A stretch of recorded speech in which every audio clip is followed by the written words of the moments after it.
de notre série « De l'eau au feu ». Voilà le titre d'aujourd'hui, « De l'eau au feu ». On passe d'un élément à un autre. Et il y a une dimension que nous ne devons pas ignorer, c'est que nous parlons beaucoup du Saint-Esprit, du parler en langue dans notre culture pentecôtiste, et il faut cela, il faut entretenir cela.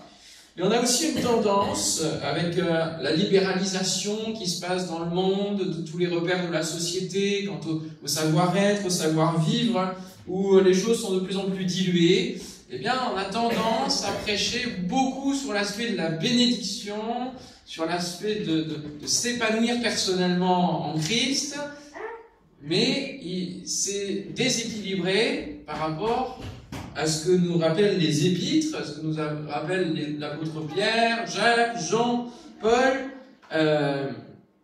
qui nous disent et qui ne cessent de mettre dans leurs épîtres le cadre pour une vie chrétienne qui porte du fruit, et ils ne cessent d'alerter sur ce feu qui vient. Et sur le fait de devoir se préparer à survivre à ce feu, à traverser ce feu. Et à se préserver des souillures du monde. Et il est important d'avoir cet équilibre-là, quand on apporte la parole de Dieu. Parfois, quand on témoigne de la bonne nouvelle à ceux qui nous entourent, nous appuyons sur le côté bénédiction que Dieu peut apporter dans une vie, côté transformation, et tu vas voir, si tu viens au Seigneur, les choses vont changer, tu peux être guéri. Et la parole de Dieu nous dit aussi que nous devons avertir le méchant. Avertir qu'il y a, à un moment donné, un instant T, un jour J, le jour de l'Éternel, où le feu se manifestera. Et alors, à ce jour-là, il aura fallu être prêt avant. Le Saint-Esprit n'est pas seulement quelqu'un qui peut nous amener dans la dimension des dons spirituels, de connaître le côté miraculeux, surnaturel, divin, mais il y a aussi un feu. Et c'est ce que dit Jean-Baptiste dans Matthieu, chapitre 3, verset 11. « Il vous baptisera du Saint-Esprit et de feu. » Alors on va voir ce matin que même si les deux sont très liés, hein, la symbolique du feu avec le Saint-Esprit, c'est très logique, hein, bibliquement parlant, mais on peut voir aussi qu'il y a quand même deux types de baptême, entre celui du Saint-Esprit et celui de feu.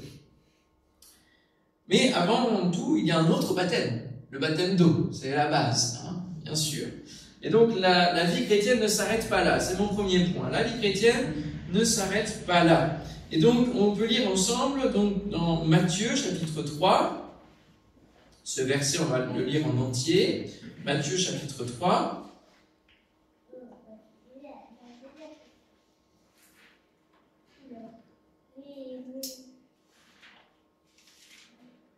On va lire à partir du verset 8 et même un petit peu plus tôt, et on voit que le message de Jean-Baptiste n'est pas un message où la bénédiction va venir, le Messie est en train d'arriver. Non, le premier message, c'est « Attention, repentez-vous car le royaume des cieux est proche ». Autrement dit, le jour va bientôt arriver.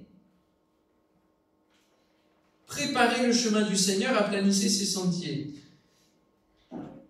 Et donc ils se faisaient baptiser et confessaient leurs péchés. Et au verset 7, voyant venir à son baptême beaucoup de pharisiens et de sadducéens, il leur dit, race de vipères, qui vous a appris à fuir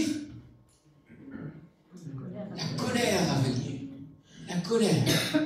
Le jour de l'Éternel, c'est un jour où la colère va se déverser. Donc certains comprenaient qu'il y avait une importance là à se préparer. Produisez donc du fruit digne de la repentance. Il ne suffit pas de se faire baptiser d'eau, mais il faut produire du fruit ensuite. La vie chrétienne ne s'arrête pas là, il faut continuer. Il faut continuer à marcher en accord avec le baptême que l'on a pris. Et ne prétendez pas dire en vous-même, nous avons Abraham pour père, ce qu'ils ressortiront dans les discussions avec Jésus. Hein? Nous avons Abraham pour père. Es-tu plus grand que lui? Nous avons Jacob. Es-tu plus grand que lui? Car je vous déclare que de ces pierres, Dieu peut susciter des enfants à Abraham. Déjà, la cognée est mise à la racine des arbres. Tout arbre donc qui ne produit pas de bons fruits sera coupé et jeté au feu. Le feu, on a vu hier, le feu qui ne s'éteint pas. Moi, je vous baptise d'eau pour vous amener à la repentance, mais celui qui vient après moi est plus puissant que moi. Je ne suis pas digne de porter ses souliers. Lui vous baptisera du Saint-Esprit et de feu. Il a son vent à la main, il nettoiera son air et il amassera son blé dans le grenier, mais il brûlera la paille dans un feu qui ne s'éteint point. Amen. Jean-Baptiste annonçait donc le besoin de se repentir, de revenir de tout cœur vers Dieu. Il prêchait dans le désert, au milieu de la sécheresse, qui symbolise la sécheresse spirituelle d'Israël. Après 400 ans de silence de la part de Dieu, entre l'Ancien et donc le Nouveau Testament, forcément, 400 ans, ça devient un petit peu sec. Mais il prêchait aussi dans le désert afin d'avertir les puissances spirituelles, ténébreuses, que le changement allait arriver. Et l'Esprit était à l'œuvre pour amener les Juifs, les païens, les hommes et les femmes au baptême de repentance. Tout cela n'était qu'une préparation de quelque chose de beaucoup plus grand sur le point d'arriver et dont il parle lui-même, la venue du Messie, du Sauveur, promis, annoncé par les prophètes, attendu par tous. Il est plus puissant que moi. Donc Jésus est d'un autre niveau. Jean-Baptiste avait la révélation de qui était Christ, son cousin, et ce qu'il incarnait. Il avait reçu ce message d'en haut, ce fut la mission de sa vie, c'était une vie véritablement mise à part. Et nous n'avons pas rencontré Jean-Baptiste, nous avons rencontré Christ. Amen. Nous avons rencontré Jésus, ce Messie tant attendu qui peut changer notre vie, qui a changé notre vie, qui continue de le faire. Et nous avons choisi, en tout cas je l'espère pour chacun d'entre nous ce matin, de le suivre en écoutant sa parole, que ce soit par la prédication, par un témoignage, en ouvrant la Bible, en lisant un feuillet, en visionnant une série biblique à la télé, peu importe, il est venu à notre rencontre par sa parole. C'est ça qui a transformé. Peut-être un seul mot de la parole de Dieu a transformé votre vie, et ça marque votre témoignage, ça écrit votre histoire. Ce fut une révélation d'en haut, de la part de l'Esprit, et notre vie a changé. L'étape de la conversion passée, eh bien, nous comprenons qu'il nous faut passer par les eaux du baptême, comme un engagement devant les hommes, comme un symbole de mort et de résurrection. C'est pour ça qu'il n'y a qu'un seul baptême possible, pour véritablement entrer dans cette symbolique-là. Mais la vie chrétienne ne s'arrête pas aux eaux du baptême. Il y a d'autres baptêmes, celui du Saint-Esprit et celui du feu. En deuxième point, je dirais, avons-nous le déluge? Eh oui, l'expression c'est après nous, mais le déluge il est bien avant nous, avant que nous arrivions sur terre, n'est-ce pas? Il est important de remonter à l'origine du baptême dans son symbolisme pour comprendre le plan global du Seigneur pour la terre, mais aussi pour l'homme qui vit sur la terre. Ce que nous avons vécu personnellement, c'est à mettre en parallélisme avec le plan global de cette terre. Le déluge a été décrété pour éradiquer la méchanceté de l'homme sur la terre et Dieu a trouvé un homme qui marchait avec lui dans l'intégrité et la justice, Noé. Et je vous invite à lire maintenant dans 1 Pierre 3, on va voir un peu plus ce qui est expliqué concernant le baptême qui est mis à l'échelle planétaire, on va dire. 1 Pierre chapitre 3, verset 18, Christ a souffert une fois pour les péchés, lui juste pour des injustes, afin de nous amener à Dieu, ayant été mis à mort quant à la chair, mais ayant été rendu vivant quant à l'esprit, dans lequel il est allé prêcher aux esprits en prison, qui autrefois avaient été incrédules, lorsque la patience de Dieu se prolongeait au jour de Noé, pendant la construction de l'arche, dans laquelle un petit nombre de personnes, c'est-à-dire 8, furent sauvées à travers l'eau. Et oui, c'est pas le feu ce coup-ci. Ça, c'est la deuxième. Cette eau était une figure du baptême. Donc, l'eau du déluge était une figure du baptême qui n'est pas la purification des souillures du corps, mais l'engagement d'une bonne conscience envers Dieu. C'est ça qui a intéressé Dieu quand il recherchait, qu'il a regardé les êtres humains sur la terre du temps de Noé. Ce qu'il cherchait, c'était pas seulement juste que les gens tiennent bien leur corps, mais c'était que le cœur soit intègre, qu'il y ait une conscience de qui est Dieu, qu'il est le Créateur, qu'il est celui qui détient toutes choses et que l'on doit suivre, marcher avec lui. Et donc, cette figure du baptême, donc maintenant, vous sauve, vous aussi, par la résurrection de Jésus-Christ, qui est à la droite de Dieu, depuis qu'il est allé au ciel et que les anges, les autorités et les puissances lui ont été soumis. On comprend donc que le baptême n'est pas tant une purification, à proprement parler, puisque ça, nous le vivons au travers de la croix, la repentance, le pardon, le sang de Jésus qui nous purifie, qui coule à la croix. Mais c'est l'engagement d'une bonne conscience envers Dieu.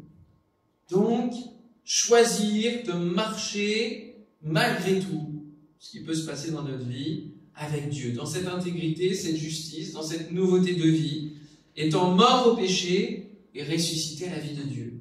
Donc vivre ce qui est pour Dieu en Dieu. C'est la même terre, mais ce n'est pas le même homme. Voilà ce que Dieu a voulu. C'était un homme qui marchait avec lui. Loin de l'exemple d'Adam, Ève et les générations qui ont suivi, parce que même si c'était la même terre, même si elle a été juste nettoyée, eh bien ce n'était plus le même homme. Et quelque part, c'est notre même corps, parce que nous ne mourrons pas physiquement dans les eaux du baptême, c'est le même corps, mais à l'intérieur nous sommes transformés, complètement transformés. Et c'est ça qui va faire que nous pouvons tenir correctement notre corps, notre âme et notre esprit.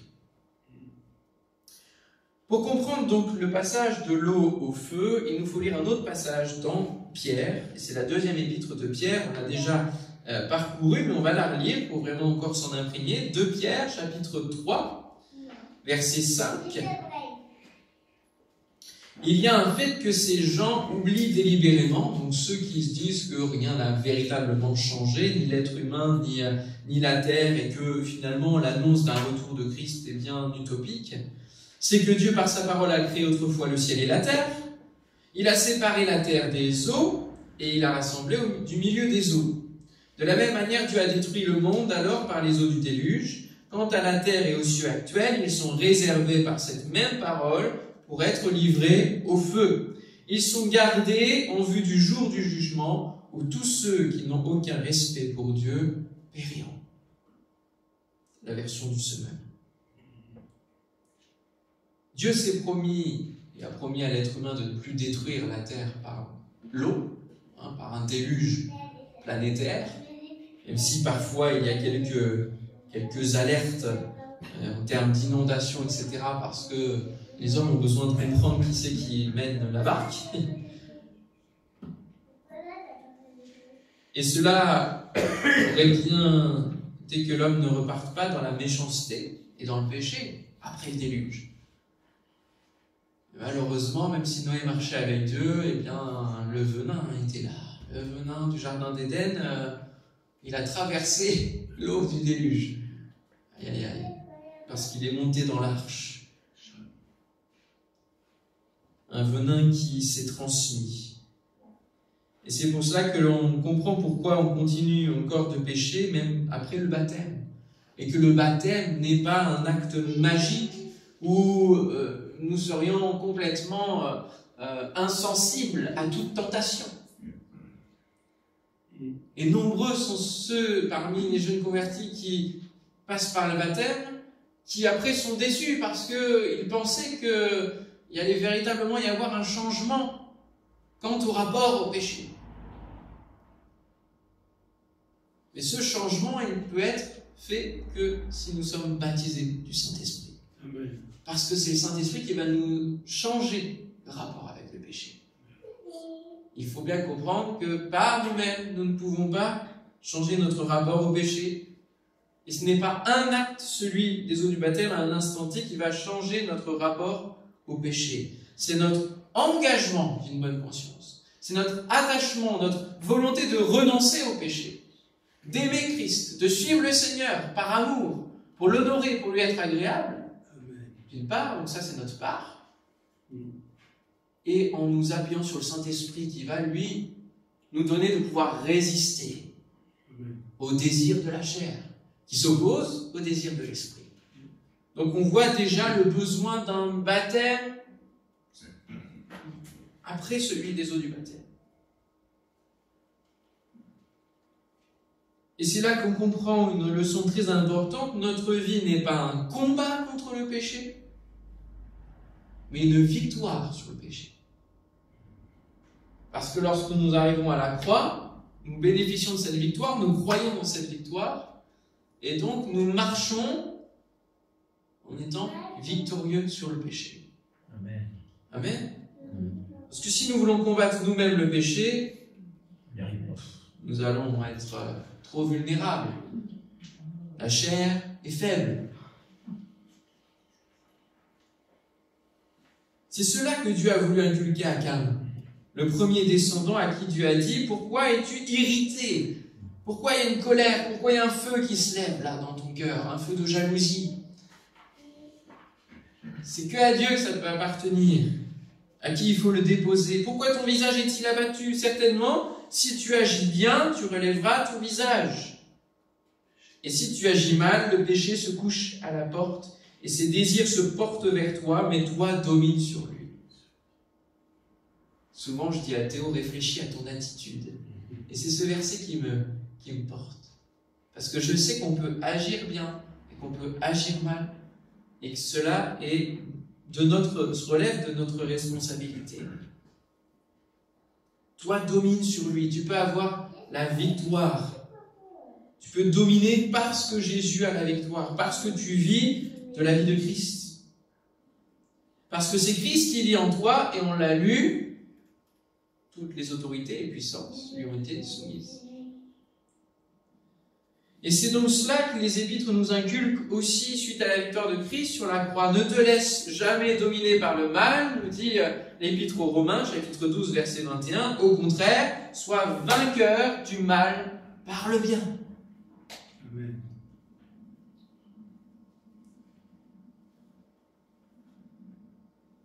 Avant nous le déluge, après nous le feu.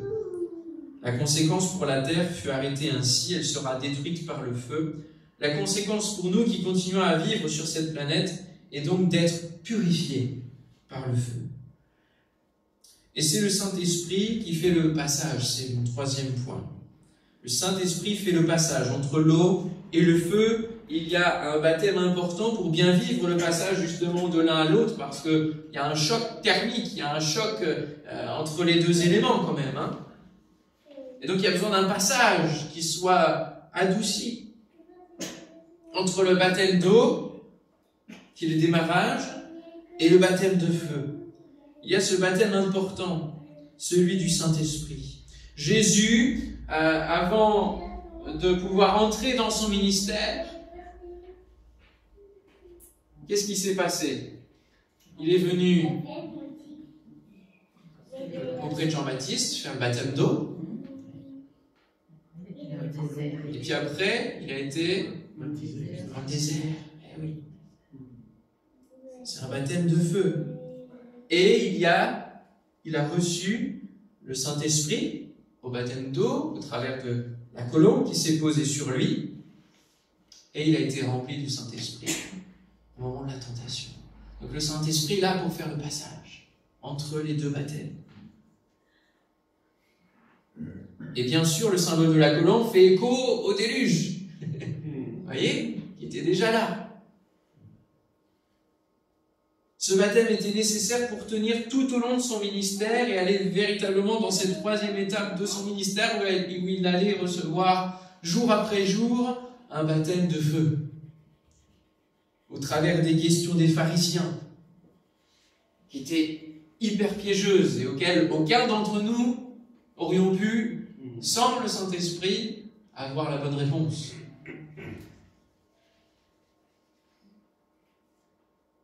Le baptême de feu, en acceptant d'être méprisé, parce qu'il était fils de Dieu, mais les gens ne le considéraient pas comme fils de Dieu. Quelque part, c'était une ignorance et un mépris qu'il devait supporter en tant que fils de Dieu. Baptême de feu, bien sûr, au moment de la crucifixion. Les insultes, les moqueries, les coups, les clous.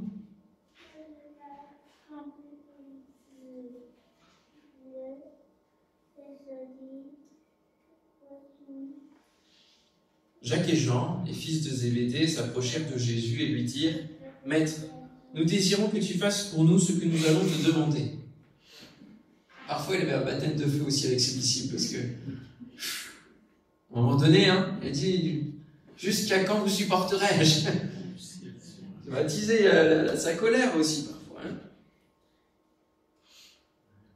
Baptême de feu aussi en voyant le côté traditionnel de son peuple, de son pays, de sa fiancée.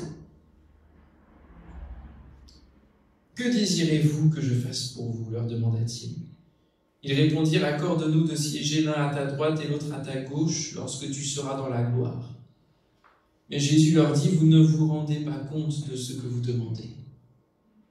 Pouvez-vous boire la coupe que je vais boire ou passer par le baptême que j'aurai à subir ?» Voilà le baptême de feu. « Oui, lui répondirent-ils, nous le pouvons. » Alléluia, gloire à Dieu. Alors Jésus reprit, vous boirez en effet la coupe que je vais boire et vous subirez le baptême par lequel je vais passer. Et quant à siéger à ma droite ou à ma gauche, il ne m'appartient pas de vous l'accorder. Ces places reviendront à ceux pour qui elles ont été préparées. Sans le Saint-Esprit, Jésus n'aurait pas pu vivre ce troisième baptême, qui était pourtant nécessaire à notre salut, se plonger dans le feu de ce monde, le feu de la tentation diabolique, le feu de la haine humaine, le feu de la colère divine qu'il a subi à la croix, à notre place, le feu de la souffrance, le feu de l'enfer. Puisqu'il a dit, il a été prêché à ceux qui étaient emprisonnés. Donc il a connu tous ces types de feux. Et si nous voulons tenir dans ce monde, alors nous avons besoin du baptême du Saint-Esprit, sinon les épreuves rattraperont notre faiblesse spirituelle. Et celui qui rôde comme un lion ne fera pas que rugir, il bondira sur nous aisément. Jacques et Jean, en effet, ne savaient pas ce qu'ils demandaient, ne connaissaient pas la difficulté de ce dernier baptême de feu, mais la fin de leur vie nous montre qu'ils l'ont véritablement vécu, puisque Jacques est le premier apôtre à mourir en martyr, décapité à Jérusalem, et Jean est le seul à être mort de vieillesse parmi l'ensemble. Vous voyez, tous sont morts vraiment dans le feu, mais il a quand même, et c'est ça qui est, alors, ça c'est ce que nous rapportent les écrits, c'est pas dans la Bible, mais il a connu le martyre en étant immergé dans un bain d'huile bouillante à Rome sous l'empereur Domitien, duquel il est sorti intact. Donc il a connu un baptême de feu. Et comme les amis de Daniel, il est sorti intact. Condamné aux mines à Patmos, où il va rédiger l'Apocalypse, il est mort de vieillesse donc dans l'actuelle Turquie. Et il va pouvoir nous rapporter au travers de l'Apocalypse, eh bien, le feu qui va se répandre et que Dieu va répandre sur la terre. Nous ne parlons donc que de ces deux disciples parce qu'on a lu le texte, mais chacun des 10 autres apôtres est mort en martyr dans un endroit différent du monde, car ils ont tous répondu à la mission. Ils ont tous été remplis du Saint-Esprit à la Pentecôte. Alors, où en êtes-vous entre ces trois baptêmes ? Vous ignoriez qu'il y avait un troisième baptême. Baptême d'eau, baptême du Saint-Esprit, baptême de feu. Êtes-vous passé de l'eau au feu ou en êtes-vous encore au passage que le Saint-Esprit permet ? Avez-vous reçu le Saint-Esprit pour pouvoir avancer dans votre vie chrétienne? Nous voyons que nous avons besoin de ce baptême pour que le baptême soit une traversée, non une combustion, que nous puissions devenir feu, nous l'avons vu, devenir feu nous-mêmes, pour que nous puissions survivre à celui qui vient. Alors qu'on va pouvoir incliner nos cœurs devant notre Dieu, notre Père. Réfléchir à ces temps, peut-être vous avez connu des périodes de feu, nous verrons un peu plus précisément le côté épreuve, bien sûr, puisque le baptême de feu, c'est quand même cela. C'est répondre à la mission, et la mission a des conséquences, puisque le monde n'aime pas et veut éteindre ce feu qui est en nous et que nous sommes. Mais si nous y passons, si nous acceptons d'y passer, Dieu est là pour honorer ses enfants. Alléluia. Et finalement, nous ressemblons à notre Maître jusqu'au bout. Seigneur, nous te bénissons, te remercions pour ta parole. À toi la gloire. Tu nous invites à te suivre. Oui. Et l'exemple de ton ministère nous montre combien te suivre engage. Il n'est pas un engagement à prendre à la légère. C'est bien pour cela que plusieurs abandonnent, restent assis sur le bord du chemin. Parce qu'il peut y avoir des choses difficiles à passer. Et Seigneur, tu nous as donné ton esprit. Et Seigneur, ce matin, nous voulons nous appuyer encore plus sur ton esprit. Parce que sans toi, nous ne pouvons rien faire. Donc sans ton esprit qui a été envoyé, puisque toi, tu es au ciel, nous ne pouvons rien faire.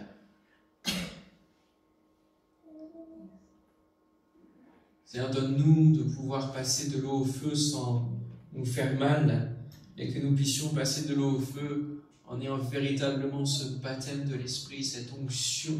Amen. Cette onction d'huile qui fait que lorsque Jean passe dans un bain d'huile bouillante, eh bien, il est déjà de l'huile, il est déjà du feu. Il en ressort intact. Seigneur, que nous puissions ressortir purifiés et intacts avec toi, Seigneur, Amen. comme de l'or qui est purifié. Donne-nous de nous appuyer sur toi et de ne pas compter sur nos propres forces. De dire comme les apôtres, oui, nous pouvons traverser toutes les épreuves, nous pouvons venir avec toi à la croix. Parce que nous n'en sommes pas capables, Seigneur. Et heureusement que tu l'as fait pour nous. Et nous te bénissons de ce que tu l'as fait pour nous, Seigneur. Alléluia. Que ton nom soit béni, Jésus. Amen. Amen. Amen. Amen, Jésus. Seigneur, attire mon cœur à toi. Je te désire tout près de moi. À tes délivrance, tant de danger. C'est ta présence.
servir.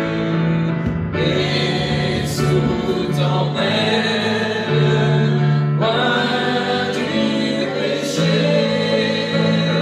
Sauveur fidèle, tiens-moi caché.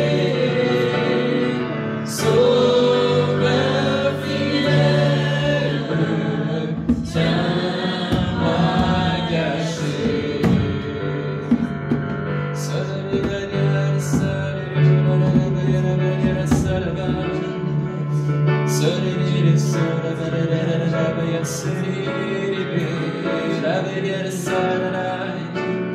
Oui, tiens-nous cachés en toi, Seigneur. Merci pour le baptême de ton esprit, Seigneur, ce matin. Nous venons devant toi, Seigneur. Encore être remplis de toi, débordés, Seigneur, de ton onction. Seigneur, que nous en ayons encore plus, Seigneur, afin de pouvoir traverser les feux qui viennent, Seigneur.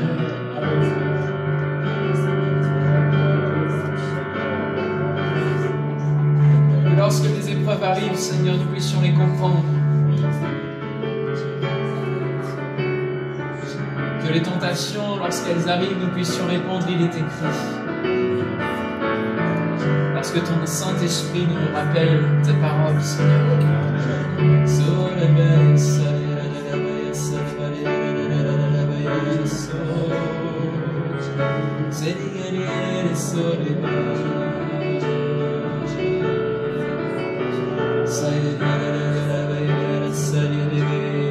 À toi la gloire, Jésus. Nous t'adorons, Seigneur. Tu es le Saint de Dieu et tu accomplis nos vœux, Jésus.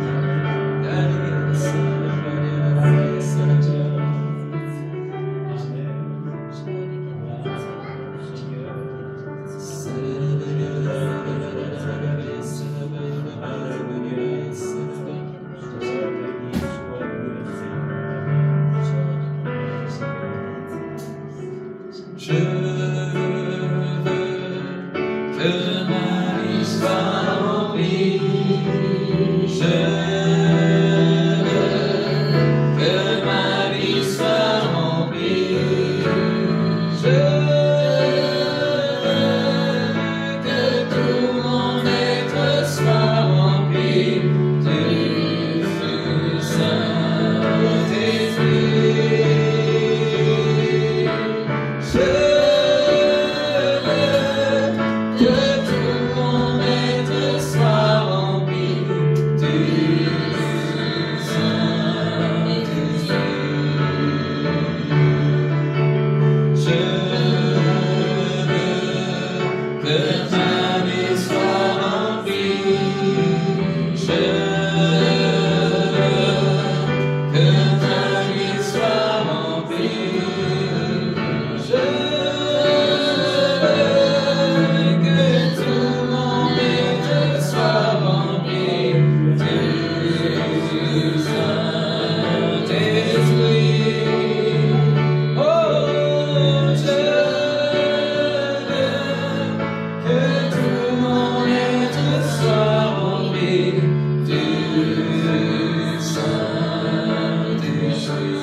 Tu